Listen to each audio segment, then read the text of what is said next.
సామాజిక తనిఖీలో పాల్గొందా సామాజిక తనిఖీలో పాల్గొందా మన తనిఖీ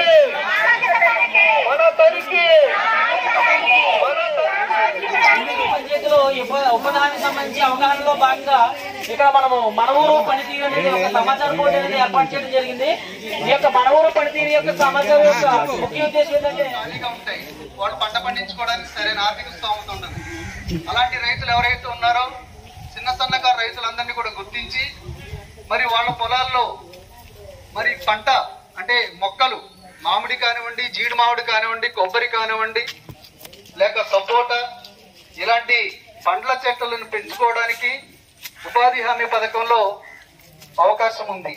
అంటే మొక్క కొన్న రేటు దగ్గర నుంచి, గుంతలు తీసిన రేటు దగ్గర నుంచి అది సంరక్షించుకోవడానికి, కంచి వేయడానికి 3 సంవత్సరాలు ఆ యొక్క మొక్కలకి సంరక్షణ ఉపాధి హామీ పథకం నుంచి.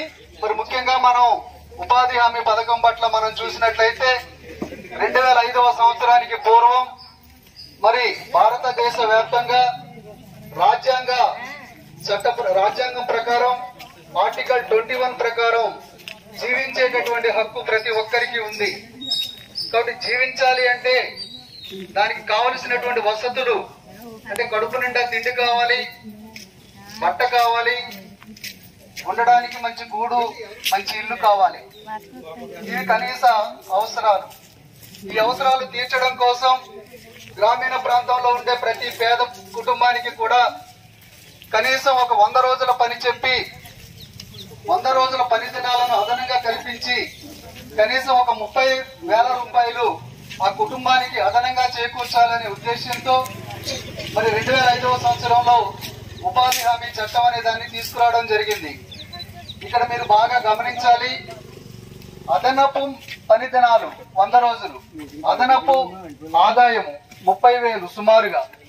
అంటే ఇక్కడ అర్థం ఏంటంటే అదనపు ఆదాయం అంటే మీకు గ్రామాల్లో ఉన్నటువంటి రైతు పనులు ఎప్పుడు కూడా దొరకకుండా మీరు ఎప్పుడైతే ఖాళీగా ఉంటారో, ఏ పని లేకుండా ఖాళీగా ఇంట్లో కూర్చున్నప్పుడు మాత్రమే ఈ యొక్క ఉపాధి హామీ పథకం